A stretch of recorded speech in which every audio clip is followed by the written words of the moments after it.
much more of an elegant solution to sideboard hate in the post-board games than trying to just jam some Jaces in and hope that you stick one and outgrind someone. Yeah, and it's really more, Gristlebrand is being used in that deck more as a Necropotence than as a large reanimation threat. Yes. Which makes it a different deck. Moving right along here, we have our standard open runner-up in Braun Duin. You guys are probably familiar with the old BBD, playing Punishing Jund against Max Schroeder in his blue-white countertop deck. You know that Max is playing more of a Rest in Peace-centric version of this deck with Enlightened Tutor. He told me because he played against Dave Thomas round 1, and Dave Thomas, Dredge aficionado, Max went turn 1, Enlightened Tutor. Yep. Dave said, "This is okay. All right, I don't want to play anymore." As Rest in Peace came, and Dave went on away. Oh, I've got an energy field game 1. I mean, it's not good. Yeah, it's not good. Yeah. So Brian is currently up a game here with his Punishing Jund deck list in front of me. The full boat of Deathrite Shamans, Dark Confidants, and Tarmogoyfs to go along with 4 Liliana of the Veil, 4 Thoughtseize, 4 Punishing Fire, 3 Lightning Bolt, 3 Hymnotoric, 3 Abrupt Decay, and 3 Bloodbraid Elf to go along with some Wastelands and some other mana. Pretty straightforward build of Jund here, honestly. Yep. And I think Brian's very well set up for this sort of matchup with Thoughtseize, Abrupt Decay. His threats are durable, and if any of them stick, particularly Dark Confidant, he's heavily favored. So, speaking of which, let's see. We're going to go, and that reveals Enlightened Tutor, so now Confidant's in play. Braun Duin surprisingly deciding to play a deck in the Legacy portion significantly more fair than his deck from the Standard Open. Yeah, a little bit of a surprise there from Brian. As you do see, Max has a Swords of Plowshares and a Enlightened Tutor and an Energy Field in his hand. Doesn't look like very much else besides that.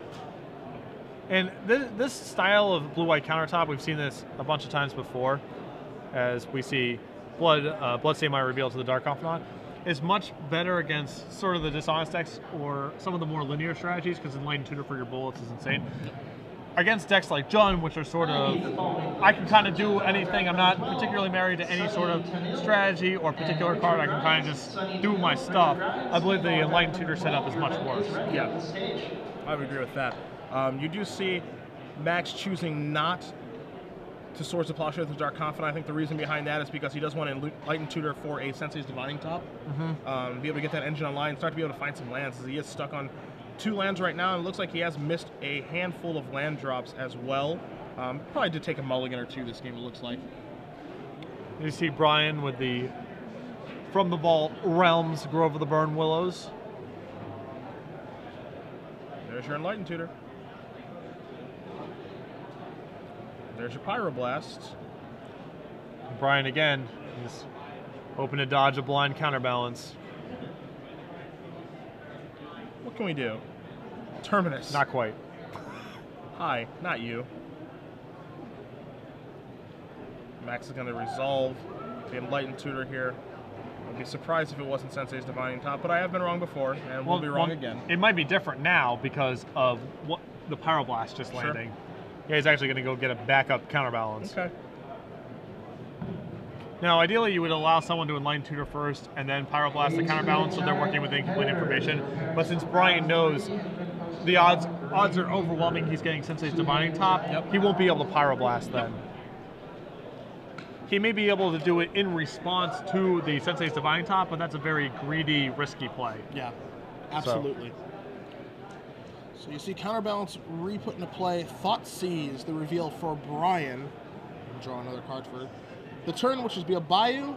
And so he's kind of riding Bob to victory right now. And if you're Max, you're thinking, I got to get that thing off the board here as soon as you see a Thoughtseize here from Brian.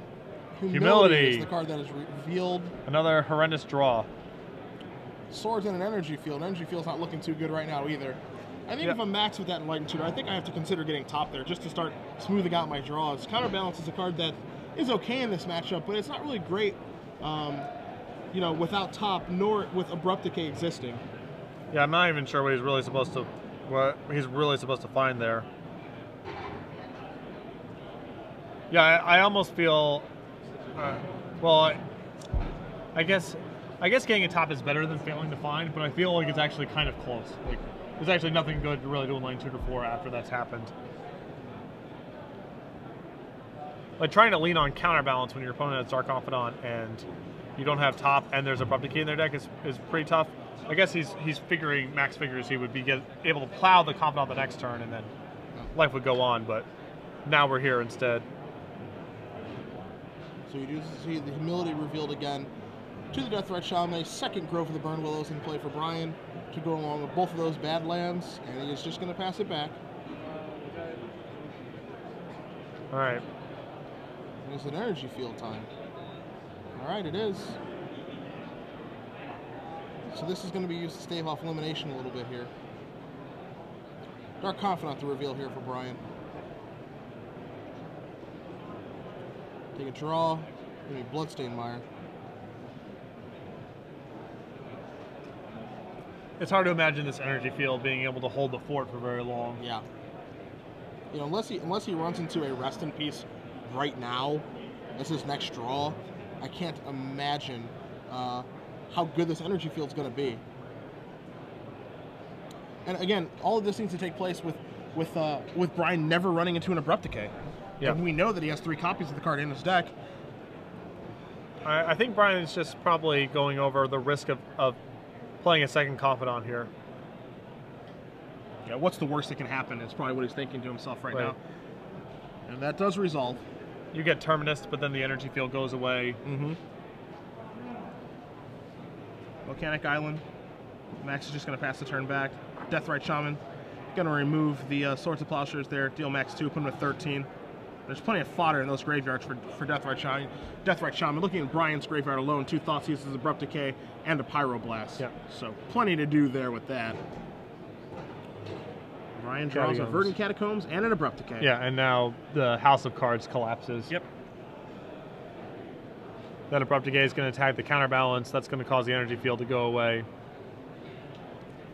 And as Newfound Glory would say, Patrick, it's all downhill from here. I wouldn't know. I know far too well. Expand your horizons. Mine are pretty expanded. I don't feel like my horizons are insufficiently expanded.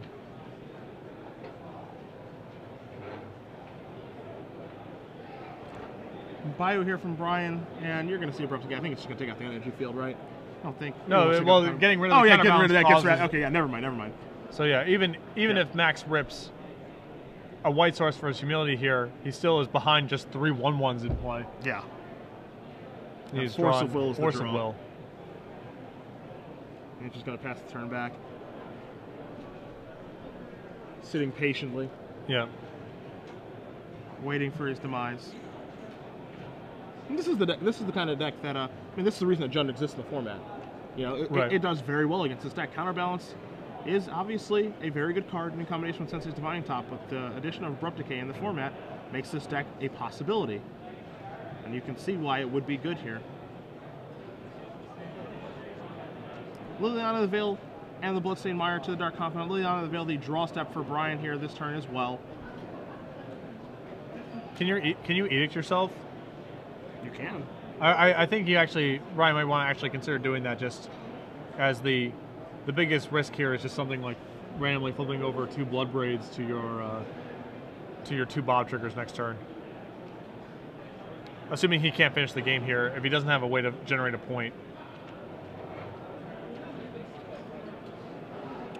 You're going to see Liliana of the Veil enter the fray here.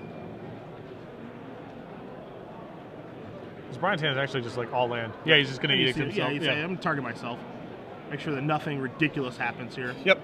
I like this play a lot. It's a lot of insurance. Yeah, decrease the variance. Stay as far away as you can. Max going to take a draw step. Draws an Arid Mate. I believe that's an Arid Mesa. Yeah, and there's a concession. So, Brian Braun Duin, your Star City Games Atlanta runner-up in the standard portion. Moving on to 5-0 right now with his Punishing Jund deck against Max Schroeder and Blue-White Countertop. Yeah, I think the build that Schroeder's playing is a lot better against the unfair decks. Yeah. And unfair doesn't actually have to mean something like Storm or Belcher. His matchup against a deck like Burn, for example, is considerably better than normal Counterbalance, because Enlightened Tutor for your aces